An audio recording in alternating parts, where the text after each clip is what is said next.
They called her the janitor behind her back.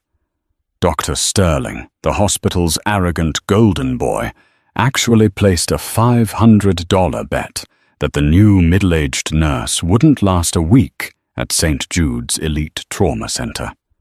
She moved too slowly. She checked charts too obsessively. She didn't fit the sleek, high-tech image of modern medicine. But the laughter died the night the doors burst open and a critical Navy SEAL unit was wheeled in. Because the dying commander didn't look at the chief of surgery. He looked at the trembling new nurse, fought through the anesthesia, and raised a shaking hand to his brow. What happened next didn't just silence the room, it ended careers. The fluorescent lights of St. Jude's Military Medical Center in Virginia hummed with an aggressive brightness, illuminating the sleek stainless steel surfaces of what was arguably the best trauma unit on the East Coast. It was a place for the best of the best. The doctors here weren't just physicians. They were gods in white coats, groomed for greatness, boasting degrees from Harvard and Johns Hopkins. And then there was Sarah. Sarah Miller stood by the supply cart in Trauma Bay 4, slowly restocking IV bags. She was 52 years old, with graying hair pulled back into a severe, unfashionable bun. Her scrubs were a size too big, hiding a frame that looked tired. She didn't move with the frantic, caffeinated energy of the younger nurses who sprinted down the halls in their tight fig scrubs. Sarah moved with a deliberate, plodding pace that drove the residents insane. "Check the expiration dates again, Sarah." Dr. Preston Sterling called out from the nurses' station, not bothering to look up from his tablet. He was 32, handsome in a jagged, sharp way, and the son of a senator. He was the chief resident, and he made sure everyone knew it. "I checked them 10 minutes ago, Doctor." Sarah said, her voice raspy, like she had spent too many years shouting over noise. "Well, check them again." Sterling smirked, winking at the nurse beside him, a young woman named Brittany, who spent more time fixing her eyeliner than checking vitals. "We can't have our patients dying because Grandma forgot to read the label. Dementia is a silent killer, you know." Brittany giggled, covering her mouth. "You're terrible, Dr. Sterling." "I'm just cautious," Sterling said loudly, ensuring the entire floor could hear. "HR keeps sending us these charity cases. I mean, look at her hands. They shake." It was true. Sarah's hands had a faint, rhythmic tremor. It was subtle, but to a surgeon like Sterling, it was a glaring, neon sign of incompetence. Sarah didn't respond. She just gripped the saline bag tighter, her knuckles turning white, and continued her work. She had only been at St. Jude's for 3 weeks. In that time, she had been assigned the worst shifts, the messiest cleanups, and the most menial tasks. They treated her like a glorified maid who happened to have an RN license. "I heard she used to work at some rural clinic in Nebraska." Another resident, Dr. Cole, whispered loudly. "Probably put Band-Aids on scraped knees for 30 years. Now she thinks she can handle Tier 1 trauma care." "She won't last," Sterling said, finally standing up and smoothing his pristine white coat. "I give it 2 more days. One real emergency, one massive hemorrhage, and she'll faint. Then we can get her out of here and get someone who actually belongs in the 21st century." Sarah finished stocking the cart. She walked past them, eyes fixed on the floor. She wasn't deaf. She heard every word. The insults burned, but they were nothing compared to the phantom heat she felt on her skin, sometimes the heat of burning oil and desert sand. She went to the break room, poured herself a cup of stale coffee, and sat alone.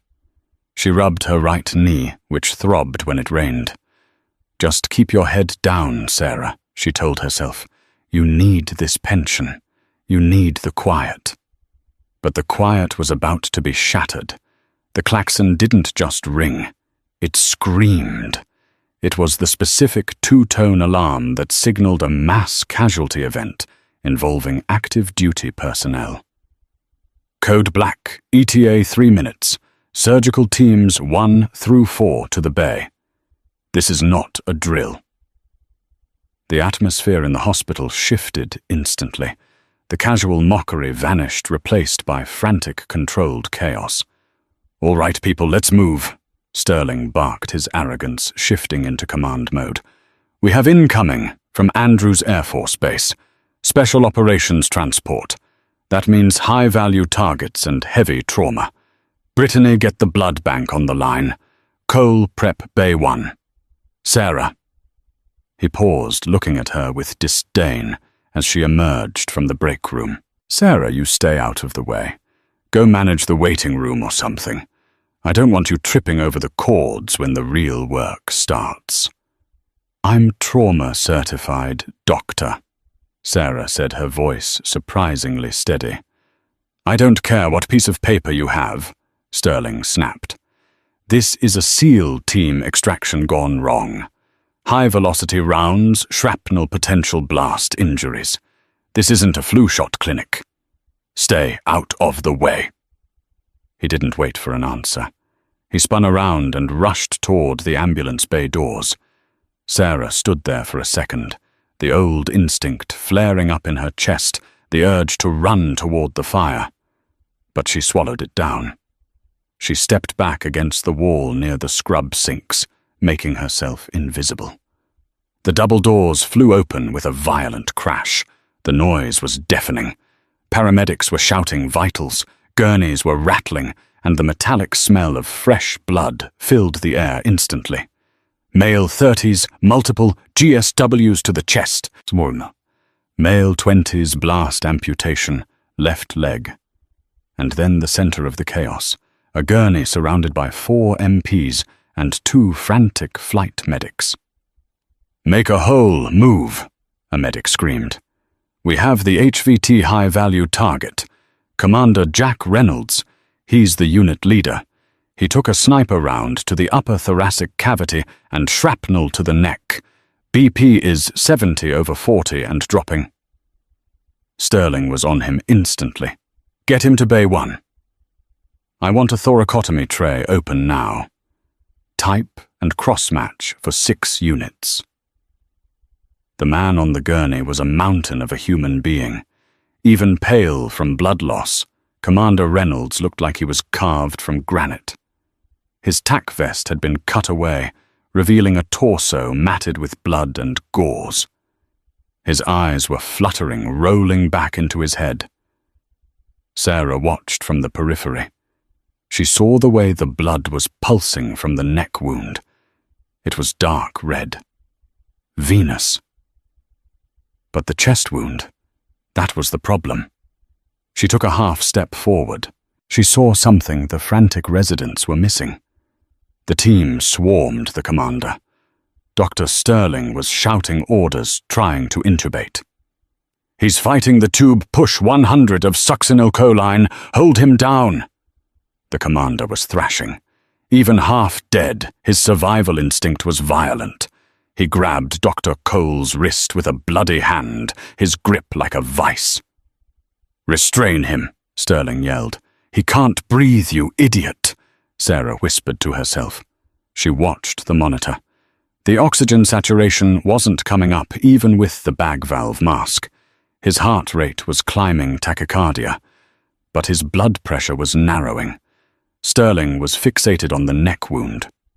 "It's a jugular nick clampet. We need to stop the bleeding before we intubate." "Doctor," Sarah said. She didn't mean to speak, but the words forced themselves out. Sterling ignored her. "I said clamp it." "Can someone get this guy's arm down?" "Dr. Sterling," Sarah shouted, stepping away from the wall. The room went silent for a microsecond. Sterling whipped his head around his face mask, splattered with a speck of blood. "Get her out of here, security." "He has a tension pneumothorax," Sarah said, her voice dropping to a low, commanding register that didn't match the grandma persona they knew. "Look at the tracheal deviation. It's shifting left. You're trying to intubate a collapsed lung. You're going to kill him in 30 seconds. Dr. Sterling stared at her, his eyes wide with fury. Who do you think you are? I am the attending trauma surgeon here. You are a nurse who can barely restock a cart. Get out. Look at his neck, Sarah pointed. Not at the bleeding wound, but at the throat structure itself. Under the harsh lights barely visible beneath the grime of war and blood, the commander's windpipe was indeed pushed slightly to the left. His chest on the right side wasn't moving. He's right, Dr. Cole stammered, looking at the patient. Preston, look. No breath sounds on the right. Distended neck veins. Sterling hesitated. In trauma medicine, hesitation is death. His ego was wrestling with the visual evidence. If he listened to the janitor, he looked weak. If he didn't, the patient died. It's just swelling from the shrapnel. Sterling doubled down his pride, winning the battle over logic. Proceed with intubation. If we don't secure the airway, he dies anyway. Push the drugs. No. Sarah moved. She didn't run like a young nurse. She moved with efficient explosive power. She bypassed the scrub line, grabbing a 14-gauge angiocath needle from the open tray. Security, stop her, Sterling screamed. But Sarah was already at the bedside. She didn't ask for permission. She didn't check the chart. She placed her left hand on the commander's chest, feeling for the second intercostal space, mid-clavicular line. It was a motion she had performed 1,000 times in the back of Black Hawks and in dusty tents under mortar fire. Don't you touch him! Sterling lunged at her. Sarah dropped her shoulder, checking Sterling with a rigid elbow that sent the young doctor stumbling back into a tray of instruments. It wasn't a push. It was a tactical block. In the same motion, she drove the needle into the commander's chest. Hiss. The sound was audible throughout the room. The trapped air escaped with a violent rush, releasing the pressure that was crushing the commander's heart and good lung. Immediately, the monitor changed. The frantic beeping slowed. The oxygen saturation numbers began to tick up. 80, 85, 90. Commander Reynolds gasped a massive, ragged intake of air. His eyes snapped open. He was no longer thrashing in panic. He was breathing. The room was frozen. Dr. Sterling was picking himself up off the floor, his face a mask of shock and rage. The other nurses were staring at Sarah as if she had grown a second head. Sarah didn't look at them. Her hand was still on the commander's chest, stabilizing the needle. She looked down at the patient. And that was when the commander saw her. His vision was blurry, swimming with drugs and pain. He saw the white ceiling, the blinding lights, and the faces of strangers. But then he locked eyes with the woman holding the needle in his chest. He blinked. He squinted, trying to focus through the haze. Sarah's face was calm. Breathe, Commander. I've got you. You're at St. Jude's. You're safe. Reynolds's lips moved. He was trying to speak, but the trauma was too great. He lifted his right hand, the one that had been gripping Dr. Cole, and reached toward Sarah. Dr. Sterling stormed back to the table. You are finished, he hissed at Sarah, his voice trembling with humiliation. You assaulted a doctor. You performed an unauthorized procedure. You are barred. I will have your license revoked before the sun comes up. Get away from my patient. Wait, Dr. Cole said softly. Look, Commander Reynolds wasn't pushing Sarah away. His bloodied hand had found the fabric of her scrub top. He wasn't grabbing her in aggression. He was gripping her sleeve like a lifeline. He pulled her closer, his eyes intense, searching her face. He whispered one word, choked and raspy, but audible enough for the surgical team to hear. Angel. Sarah's stoic mask cracked for just a fraction of a second. Her eyes softened. "I'm here, Jack. I'm here." Sterling looked between them, confused and furious. "What is going on? Do you know this woman, Commander Reynolds, didn't look at Sterling. He didn't look at the expensive equipment. He kept his eyes on Sarah. With a monumental effort, he released her scrub top and tried to shift his body. He winced in agony, but forced his arm up. Slowly, shakily, the commander of the Navy SEALs brought his hand to his brow. He saluted her. It wasn't a casual wave. It was a formal, lingering salute of absolute respect. Sarah didn't salute back. She was a nurse now, not a soldier. She simply nodded a single sharp nod of acknowledgement. "At ease, Commander. Let us work." Reynolds dropped his hand, his body finally relaxing as the anesthesia took him under, but a faint smile lingered on his lips. Sterling stood there, his mouth agape. The silence in the room was heavy, suffocating. "What?" Sterling whispered. "What the hell just happened?" Sarah turned to him. The shaky, timid grandma was gone. In her place stood someone cold hard and infinitely more dangerous than the doctor. "He's stable," Sarah said, her voice flat. "Do your job, doctor. Fix the neck. I'll prep the chest tube. And if you shout at me again while a patient is dying, I'll break your finger." 2 hours later, the adrenaline had faded, replaced by the sterile, freezing air of the hospital administration wing. Sarah sat in a plush leather chair that felt too soft, too expensive. Across the mahogany table sat Mr. Henderson, the hospital administrator, Mrs. Galloway, the director of nursing, and Dr. Sterling. Sterling had cleaned up. He had changed out of his bloodied scrubs into a crisp navy blue suit. He looked like the picture of medical authority. Sarah, by contrast, was still in her soiled scrubs. There was a smear of Commander Reynolds's blood on her sleeve that had dried to a rust color. She hadn't been allowed to change. They had escorted her straight from the OR to this room, like a criminal. "This is a clear-cut case of gross misconduct," Sterling said, leaning back, tapping a gold pen against the table. "She not only insubordinately interrupted a critical procedure, but she also physically assaulted an attending physician. I have a bruise on my chest, Mr. Henderson. She elbowed me." Mr. Henderson, a man who cared more about liability insurance than patient care, looked over his glasses at Sarah. "Miss Miller, is this true? Did you strike Dr. Sterling?" "I blocked him," Sarah said, her voice quiet.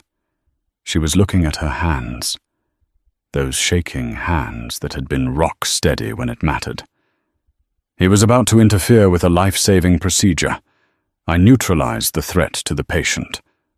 "Neutralized the threat?" Sterling scoffed, a cruel laugh escaping him. "Listen to her. She thinks she's in an action movie." "You're a nurse, Sarah. A geriatric nurse at that. You are not a surgeon. You are not a trauma specialist. You stuck a needle into the chest of a high-value military asset without authorization. If I hadn't stepped in to fix the damage, Commander Reynolds would be dead." Sarah looked up slowly. Her eyes were tired, dark circles carved deep beneath them. "The commander is stable, isn't he? His O2 stats are 99%. His lung re-inflated. The chest tube is draining perfectly." "That is due to my team's follow-up," Sterling lied smoothly. "We had to clean up your mess. You got lucky, Sarah. Blind luck. But luck isn't a medical strategy. You are a liability. Imagine if you had punctured his heart. The lawsuit would bankrupt this hospital." Mrs. Galloway, the director of nursing, looked pained. She knew Sarah was a hard worker, but she was terrified of Sterling. The Sterling family donated millions to the hospital wing. Sarah, she said gently, you have to understand the protocol. You went outside your scope of practice. You can't just, stab patients. He was dying, Sarah said, her voice hardening. He had a tension pneumothorax. Dr. Sterling was treating a neck wound while the patient suffocated. Protocol doesn't matter when the patient is turning blue. And that's exactly the cowboy attitude we can't have. Mr. Henderson slammed a file shut. Ms. Miller Dr. Sterling is the chief resident. His judgment is the final word in that trauma bay. By overriding him, you undermined the hierarchy of this institution. Henderson slid a piece of paper across the table. It was a termination notice. Effective immediately, your employment at St. Jude's is terminated for cause, Henderson said. We will be reporting this incident to the State Nursing Board. You will likely lose your license, Miss Miller. Security will escort you to your locker to collect your personal effects. Sterling smirked. It was a subtle, victorious curling of his lip. He had won. He had erased the witness to his incompetence. Sarah stared at the paper. She didn't cry. She didn't beg. She had been fired from better places than this. She had been fired upon by snipers in the Hindu Kush. A piece of paper from a bureaucrat in a suit didn't scare her. Fine, Sarah whispered. She stood up. Her knee popped a loud crack in the silent room. She winced, grabbed the edge of the table and straightened her back. I have one question, Sarah said, looking directly at Sterling. Make it quick. Sterling checked his Rolex. When you go check on him, when you look Commander Reynolds in the eye. Sarah said, her voice dropping to a low, intense timbre. Are you going to tell him that you were the one who saved him? Are you going to steal that valor, Doctor? Sterling's face flushed red. Get out. Sarah turned and walked to the door. She didn't look back. She walked with that same slow, plodding limp that they had all mocked. But as she left the office, the air in the room felt lighter, as if a heavy, dangerous presence had just departed. Good riddance, Sterling muttered. Now I have to go deal with the family. Apparently Reynolds comes from a military dynasty. I need to make sure they know their son was in the best hands. He had no idea that the family arriving wasn't just a mother and father. It was the United States government. The recovery ICU at St. Jude's was quiet, filled only with the rhythmic whooshing of ventilators and the soft beeping of cardiac monitors. Commander Jack Reynolds lay in bed 1, propped up on pillows. He was groggy, his chest wrapped in thick bandages, a tube snake coming out from his ribs. But he was alive. His mind was still piecing together the fragments of the last few hours. The ambush, the helicopter ride, the feeling of drowning in his own blood. And then, the angel. He remembered her face.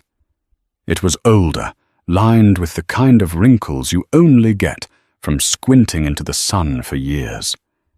He remembered the grey hair. He remembered the voice. Breathe, Commander. Nurse, Reynolds rasped. His voice was like gravel. A young nurse, Brittany, rushed to his side. Commander Reynolds, you're awake. Dr. Sterling said you might be out for another hour. Can I get you some ice chips? Where is she? Reynolds asked, ignoring the offer. Who, sir? The woman, Reynolds wheezed. The one with the grey hair. The one who... Put the needle in. Brittany's face fell. She looked uncomfortable. Oh, you mean Sarah, the older nurse. Sarah, Reynolds tested the name. It sounded right. Get her. I need to speak to her. Brittany bit her lip. I'm sorry, Commander. Sarah isn't here anymore. Well, there was an incident. She was escorted off the premises about 20 minutes ago. Reynolds' eyes narrowed. The pain medication was making him float, but the rage acted as an anchor, escorted off. "Why? She wasn't supposed to do what she did," Brittany whispered, leaning in as if sharing gossip. "Dr. Sterling fired her. She broke protocol." Reynolds tried to sit up, causing the monitors to blare a warning. "She saved my life. That protocol was killing me. Sir, please lay back." Brittany panicked. "I'll get Dr. Sterling." At that moment, the double doors to the ICU swung open. But it wasn't Dr. Sterling. It was a wall of green uniforms. 2 military police officers stepped in first, scanning the room with practiced intensity. Then came a colonel holding a briefcase. And finally, walking with a cane, but moving with the energy of a freight train, came General Thomas Mitchell. General Mitchell was a legend. 4 stars. Chairman of the Joint Chiefs. He was the kind of man whose presence made the air pressure change. Dr. Sterling came running down the hall, adjusting his tie, a wide, sycophantic smile plastered on his face. He had been waiting for the VIPs, hoping to schmooze his way into a military consultancy contract.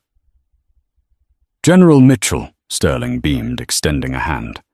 "I'm Dr. Preston Sterling, Chief Resident. It is an honor.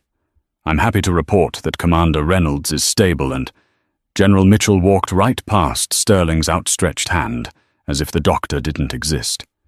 He walked straight to bed 1. "Jack," the general said, his voice gruff but warm. "You look like hell, son." "Feel like it, sir." Reynolds grunted. "But I'm breathing." "So I hear." Mitchell nodded. He looked at the monitors, then turned slowly to face the room. The pleasant demeanor vanished. The general looked at Sterling, and the temperature in the room seemed to drop 10 degrees. "Who is the attending in charge?"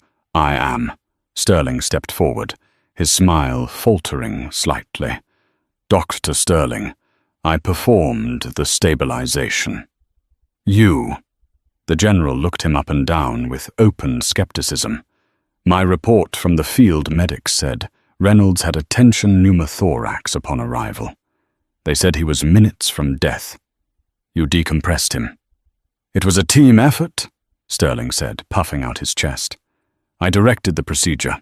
We had some interference from a staff member, but I managed the situation." "Interference?" Reynolds growled from the bed. "Sir, he fired her.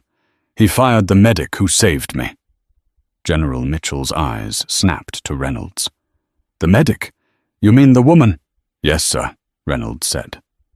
"Sarah. She knew the drill. She moved like one of us. This clown," he gestured weakly at Sterling, "was staring at my neck while my lungs were collapsing." She pushed him aside. The general turned back to Sterling. His face was unreadable, which was terrifying. "You fired the woman who performed the needle decompression." "She was a nurse." Sterling defended himself, his voice rising. "She was an old, incompetent nurse with shaky hands. She assaulted me. She had no right to touch a patient of this caliber." "Shaky hands," the general repeated softly. He looked at the colonel beside him. "Colonel, pull the file." The colonel opened the briefcase and pulled out a thick black folder. It wasn't a hospital personnel file. It was a classified Department of Defense dossier. "Dr. Sterling," General Mitchell said, his voice dangerously calm. "Do you know who Sarah Miller is?" "She's a nobody," Sterling spat. "A transfer from Nebraska." "Sarah Miller." The general began reading from the file without looking at it. "Is the retired alias of Lieutenant Colonel Sarah Dusty Miller. She served 3 tours in Iraq and 4 in Afghanistan as the lead trauma specialist for the 75th Ranger Regiment and later JSOC. She didn't work in a clinic, doctor. She worked in the back of Chinooks while taking AK-47 fire." The room went deathly silent. Brittany gasped, her hands flying to her mouth. Sterling's face went pale. She has shaky hands. The general continued, his voice rising. Because she sustained nerve damage in Fallujah while holding pressure on a soldier's femoral artery for 6 hours after their convoy was hit by an IED. She refused evacuation until her men were safe. The general took a step closer to Sterling, looming over him. She is a recipient of the Distinguished Service Cross and the Silver Star. She is widely regarded in the Special Operations community as the Ghost Medic, because she brings men back from the dead. Sterling opened his mouth, but no sound came out. And you? The general poked a finger into Sterling's expensive suit, right where the bruise from Sarah's elbow was forming. You fired her for incompetence. I didn't know, Sterling stammered. She was just stocking carts. She looked like she was tired of war, Reynolds said from the bed. She just wanted peace, and you treated her like garbage. General Mitchell turned to the colonel. Find her. Now. Sir. The colonel tapped his earpiece. I have perimeter security. They say a woman matching her description just boarded the catastrophic bus line heading downtown. She's leaving. Get the detail, Mitchell barked. We are not letting her leave like this. The general turned back to Sterling. Doctor, I suggest you start updating your resume, because if I find out you insulted a war hero and jeopardized my commander's life for your ego, I will ensure you never practice medicine in this country again. I'll have your license pulled so fast your head will spin.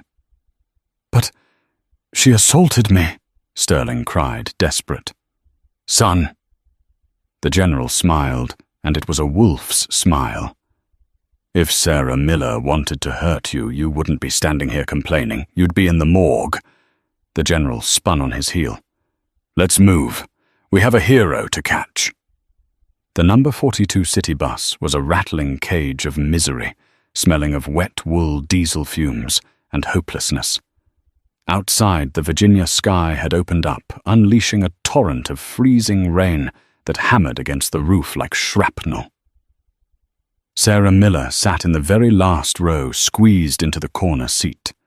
The vibration of the engine traveled up through the floor, rattling her teeth, but she barely felt it.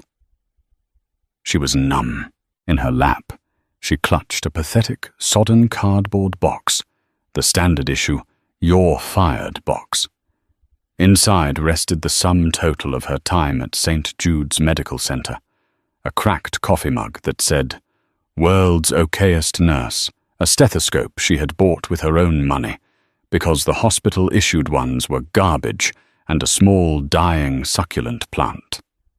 She stared out the window, watching the grey cityscape of Arlington blur into streaks of concrete and regret.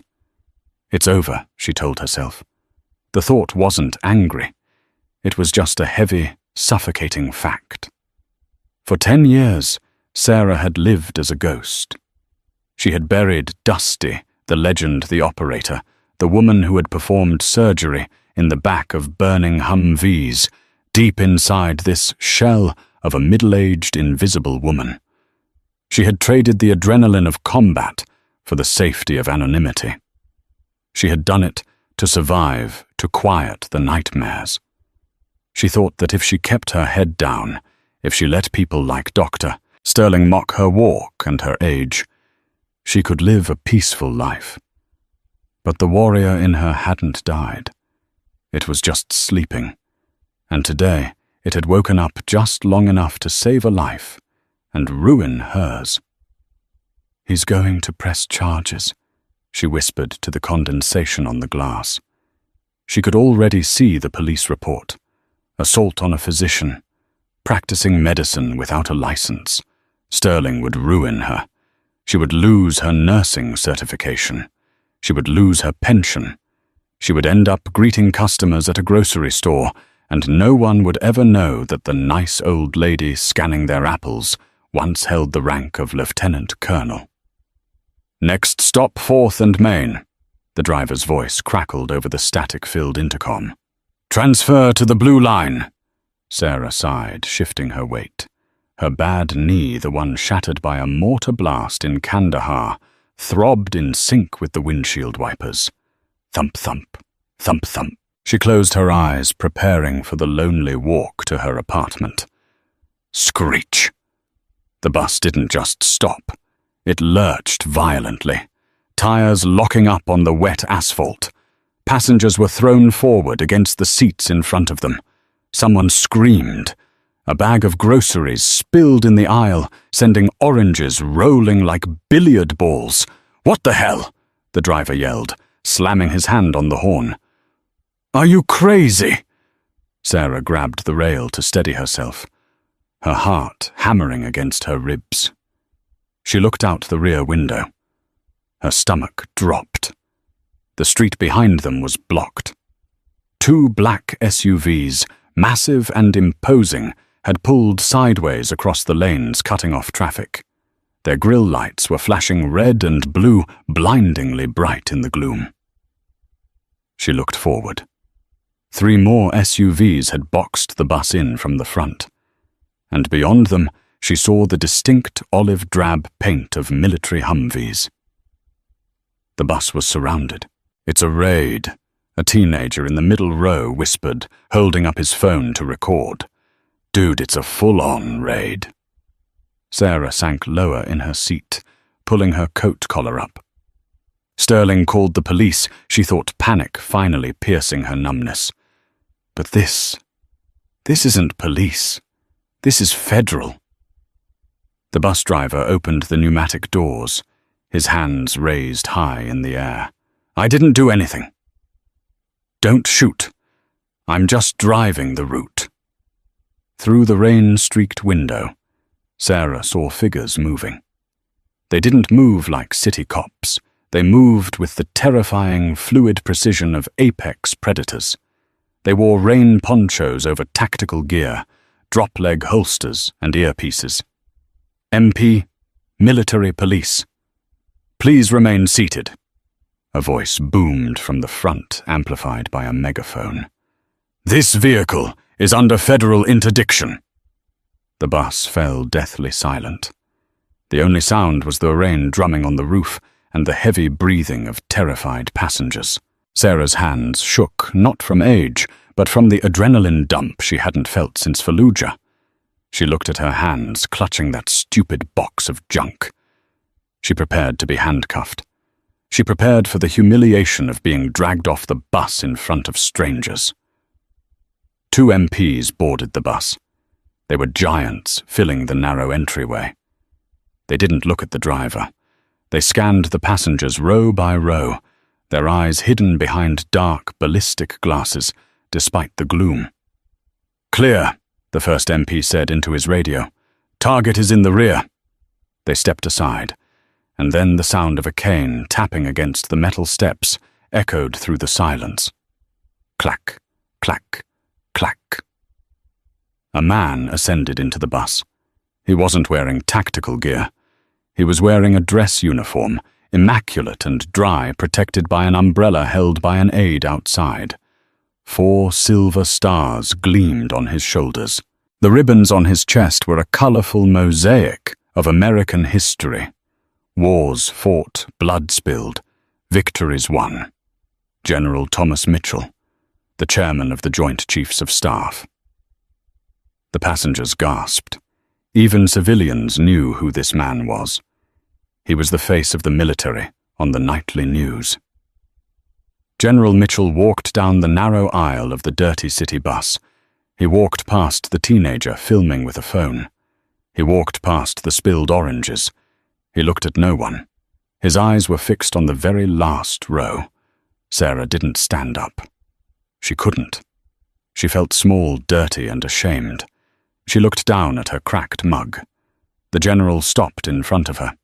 He stood there for a long moment, the silence stretching until it was painful.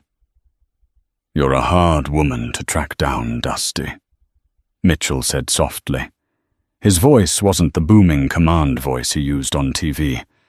It was warm, laced with an old, familiar pain. Sarah looked up, tears finally spilling over her lashes. "Hello, Tom." "You look like hell, Sarah," he said, a small, sad smile touching his lips. "I feel like it," she whispered.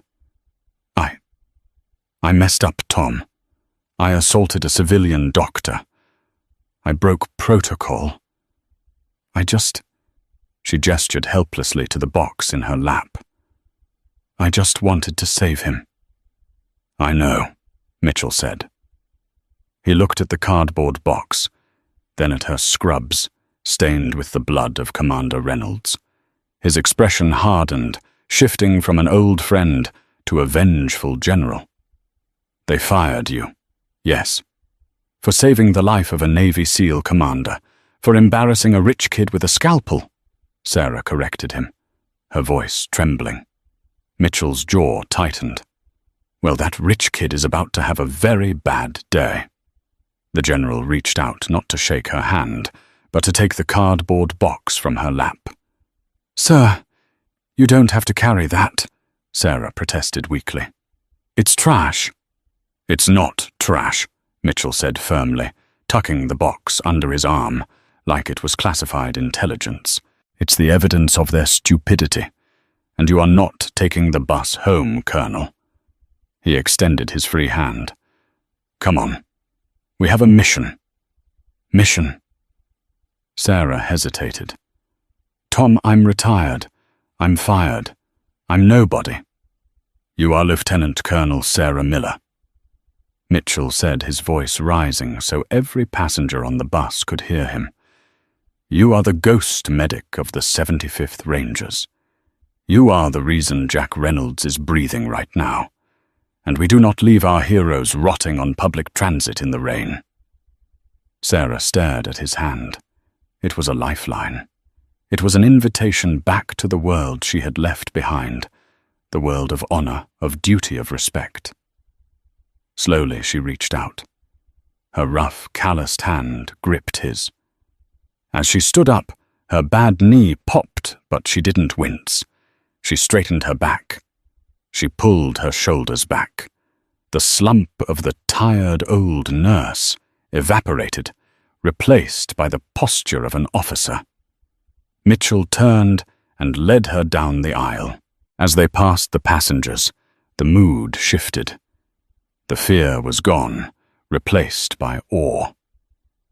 The teenager with the phone lowered it out of respect. An old man in the front row, wearing a faded Vietnam veteran hat, stood up as they passed. He didn't say a word. He just nodded. They stepped off the bus and into the freezing rain. But Sarah didn't feel the cold. A dozen soldiers were waiting outside, standing at rigid attention by the convoy. As Sarah's boot hit the pavement, the colonel in charge shouted, "Present! Arms!" 12 rifles snapped up. 12 hands rose in perfect unison to their brows. They weren't saluting the general. They were looking straight at Sarah. Sarah stopped. She felt the breath catch in her throat. She looked at Mitchell. "For me," she whispered. "For the angel of the sandbox." Mitchell nodded. He gestured to the open door of the lead-armored SUV. "Your chariot awaits Dusty. We're going back to St. Jude's." "Why?" Sarah asked, wiping the rain and tears from her face.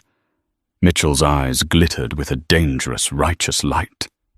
"Because Commander Reynolds is awake, and because I want to see the look on Dr. Sterling's face when I walk back in there with you." Sarah climbed into the leather seat of the SUV.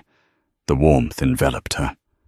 As the door closed, shutting out the rain and the noise of the city, she realized something. She wasn't running anymore. "Driver," Mitchell ordered from the seat beside her. "Lights and sirens. I want them to hear the thunder coming." The engine roared to life. The convoy peeled away from the bus tires, screaming on the wet pavement, racing back toward the hospital to deliver the ultimate dose of karma. The main lobby of St. Jude's Medical Center was a cathedral of glass and steel, usually a place of hushed whispers and hurried footsteps. But today the atmosphere was brittle with tension. It felt less like a hospital and more like a courtroom waiting for a verdict. Mr. Henderson, the hospital administrator, paced back and forth near the reception desk. He was a small man who sweated easily, and right now his forehead was glistening. He checked his watch for the 10th time in a minute. "They're late," Henderson muttered, wiping his brow with a handkerchief. "The general said 1400 hours. It's 1402. Why are they late?" Dr. Preston Sterling stood beside him, leaning against the marble pillar with practiced nonchalance. He had retied his tie 3 times. He had checked his reflection in the glass doors. To the casual observer, he looked confident, the very picture of a handsome, wealthy chief resident. But his eyes were darting nervously. "Relax, Henderson," Sterling said, though his voice was a little too high. "It's a power move. The military loves to make civilians wait. Look, General Mitchell is probably just coming to smooth things over. He needs us. St. Jude's handles 40% of the DoD's specialized reconstructive surgeries in this state. He's not going to jeopardize that contract over some fired nurse." "I hope you're right, Preston," Henderson hissed. "Because if you're wrong, and we lose the Tier 1 funding, the board of directors will have my head on a platter." "I'm always right," Sterling scoffed, adjusting his cuffs. "I saved that commander.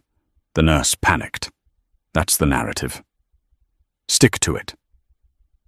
Suddenly the conversation died. The receptionists stopped typing.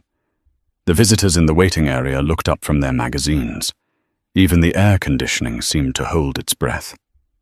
Through the rain-slicked glass of the automatic revolving doors, blue and red lights washed over the lobby walls.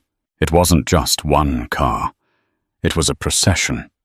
A fleet of black government SUVs pulled up to the curb, flanked by military police motorcycles. The vehicles stopped with aggressive precision. Doors flew open in unison. "Here we go," Sterling whispered, straightening his spine. "Showtime." Soldiers in full dress uniform spilled out of the vehicles, forming a corridor from the curb to the doors. They stood like statues, rain bouncing off their covers, rifles at their sides. Then General Thomas Mitchell stepped out. He didn't run from the rain. He walked through it as if it didn't dare touch him. He carried his cane, but he didn't lean on it. He wielded it like a weapon. And then the person beside him emerged. Sterling blinked. He squinted. It was Sarah. But it wasn't the Sarah he knew. Gone were the oversized, stained scrubs that made her look shapeless and tired. Gone was the fearful posture of an employee trying to be invisible. Sarah was wearing a vintage olive-drab field jacket over a clean set of black fatigues. The jacket was old, faded by desert suns, but the patches on the shoulder were crisp and bright. On her collar, silver oak leaves caught the lobby lights. She walked in step with the general not behind him, but beside him. Her limp was still there, a hitch in her step. But now it didn't look like weakness. It looked like a battle scar. The automatic doors slid open. The sound of the rain outside was cut off as they stepped into the climate-controlled silence of the lobby. Mr. Henderson stepped forward, his smile plastered on like a mask. "General Mitchell, profound honor. I'm—" General Mitchell walked right past him. The general didn't stop until he was 5 feet away from Dr. Sterling. The physical difference was staggering. Sterling was taller, younger, and wearing a $3,000 suit. Mitchell was old, scarred, and leaning on a cane. Yet Mitchell loomed over the doctor like a mountain overshadowing a pebble. "Dr. Sterling," Mitchell said. His voice was low, rolling through the lobby like distant thunder. "General." Sterling nodded, trying to maintain his smirk. I assume you're here to debrief on Commander Reynolds's condition. I'm happy to report that despite the interference, we encountered my team stabilized him. Your team, Mitchell repeated. He turned his head slowly to look at the balcony where the entire nursing staff, including Brittany and Dr. Cole, were watching. Is that what we're calling it? Excuse me, Sterling faltered. Mitchell reached into his jacket pocket and pulled out a tablet. He tapped the screen and held it up. It was a still image from the Trauma Bay security camera. It showed Sterling staring at the neck wound, while Sarah's hand was on the commander's chest. I've spent the last hour reviewing the telemetry data and the video feeds, Mitchell announced, his voice projecting to the rafters. Commander Reynolds entered this facility with a tension pneumothorax. His trachea was deviated 3 centimeters to the left. His jugular veins were distended. The general lowered the tablet and looked Sterling in the eye. A first-year combat medic in a muddy ditch in Kandahar would have spotted that in 4 seconds. You, the chief resident of an elite trauma center, missed it for 2 minutes. You were watching him suffocate while you played with a surface wound. The lobby was dead silent. You could hear a pin drop.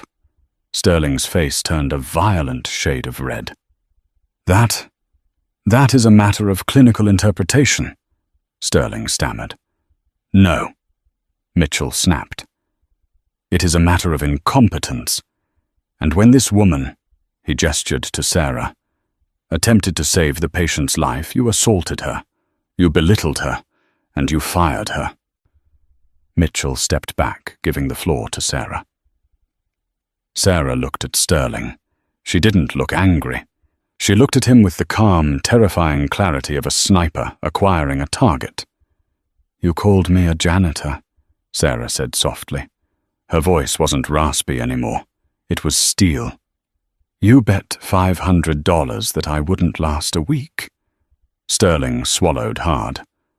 Sarah, look, emotions were high. We can discuss a severance package. I don't want your money, Sarah interrupted. I served 20 years in the United States Army Rangers and JSOC. I have pulled shrapnel out of men's chests with my bare hands while taking fire. I have forgotten more about trauma medicine than you will ever learn in your country club medical school. She took a step closer. You didn't just endanger a soldier doctor. You dishonored the profession. You made medicine about you, not the patient.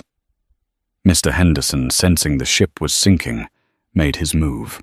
He stepped between them, turning his back on Sterling to face the general. General Mitchell, Henderson said, his voice trembling. St. Jude's had no knowledge of Ms. Miller's distinguished background. We were misled by Sterling regarding the events in the Trauma Bay. We take full responsibility. Do you? Mitchell asked dryly. Absolutely. Henderson nodded frantically. Dr. Sterling's employment is terminated effective immediately. We will be reporting him to the State Medical Board for negligence. What? Sterling shrieked. The veneer of the golden boy cracked completely. You can't do that. My father is Senator Sterling. I fund this wing. Your father, Mitchell said calmly, is currently on the phone with the Secretary of Defense, explaining why his son almost killed a decorated Navy SEAL commander. I don't think he's going to be much help to you today, son. 2 security guards, the very same ones Sterling had ordered to throw Sarah out hours ago, stepped forward. They looked at Henderson for the signal. Henderson nodded. They grabbed Sterling by the arms. Get your hands off me! Sterling shouted, thrashing, as they dragged him toward the revolving doors. She's just a nurse. She's nobody. You'll regret this. His screams faded as the glass doors spun, spitting him out into the cold, pouring rain without an umbrella. The silence returned to the lobby, but now it felt lighter, cleaner. Now, General Mitchell said, turning to Henderson. "About Miss Miller." "Yes, yes." Henderson beamed, desperate to please. "Ms. Miller, Colonel Miller, we would be honored to have you back. Name your price. Chief of Nursing Director of Patient Care." Sarah looked around the lobby. She saw the young nurses looking down at her with awe. She saw the residents who were terrified of making mistakes. She saw a hospital that had lost its way. "I don't want to be chief of nursing," Sarah said. "I want the residency program." Henderson blinked. "The teaching program?" "Your doctors are arrogant," Sarah said bluntly. "They know books, but they don't know people. They don't know how to listen. I want to take over the trauma training protocols. I want to teach them that the patient is the priority, not their ego." "Done," Henderson said immediately. "Consider it done." "Good," the general grunted. "But there is one more order of business." The chime of the elevator bell rang out. Ding! Everyone turned. The doors of the main elevator slid open. A nurse was pushing a wheelchair, but the man sitting in it held up a hand. "Stop!" Commander Jack Reynolds was pale. His chest was heavily bandaged beneath his hospital gown. He had tubes in his nose and an IV stand rolling beside him, but he was wearing his navy cover, the white hat of an officer. "Sir, you shouldn't be standing," the nurse whispered. "Help me up," Reynolds commanded. It wasn't a request. The nurse hesitated, then supported his arm. Reynolds gritted his teeth. A sheen of sweat broke out on his forehead. Every muscle in his torso screamed in protest as he forced himself to stand. His legs shook violently. But he stood. He locked eyes with Sarah across the expanse of the lobby. Sarah's composure, which had held through the confrontation with Sterling, began to crumble. Her chin trembled. "Jack," she whispered. "You stubborn fool, sit down." "Not yet," Reynolds wheezed. His voice was weak, but it carried to every corner of the room. "They told me the janitor saved me. They told me she was fired." He took a shaky breath, steadying himself against the IV pole. "I've been in 12 combat zones," Reynolds said, addressing the room. "I've been shot, stabbed, and blown up. I know what a hero looks like, and it doesn't look like a guy in a suit." He looked at Sarah. The history between them, the shared understanding of sacrifice, of pain, of the burden of survival, passed in that look. Slowly fighting the agony in his ribs, Commander Reynolds raised his right hand. He snapped a salute. It was crisp, perfect, and held with absolute reverence. "Thank you, Dusty," he said. Sarah felt the tears hot on her cheeks. She didn't wipe them away. She snapped her heels together, ignoring the ache in her bad knee, and raised her hand to her brow. "Who are... Commander?" she choked out. For a second, there was silence. Then from the balcony, Dr. Cole started clapping. Then Brittany. Then the patients. Then the security guards. The applause swelled into a roar. It wasn't polite applause. It was a thunderous ovation. It washed over Sarah, cleansing the years of invisibility. It was a sound louder than the insults, louder than the doubts, louder than the demons of her past. General Mitchell stood back, tapping his cane on the floor, smiling like a proud father. Sarah Miller was home. Sarah Miller didn't just return to St. Jude's. She transformed it. Under her leadership as the Director of Trauma Training, the hospital became the premier center for emergency medicine in the country. She taught her residents that a degree makes you a doctor, but humility makes you a healer. As for Dr. Sterling, he was last seen working at a cosmetic Botox clinic in a strip mall, checking expiration dates on saline bags with shaking hands. forever looking over his shoulder, terrified that the ghost medic might walk in for an inspection. If this story touched your heart, please hit that like button. It helps us share more stories of heroes who hide in plain sight, and if you believe that karma always finds a way. Subscribe and turn on notifications so you never miss a new video. Share this with someone who needs to be reminded. Never judge a book by its cover, and never ever underestimate a nurse. Thanks for watching.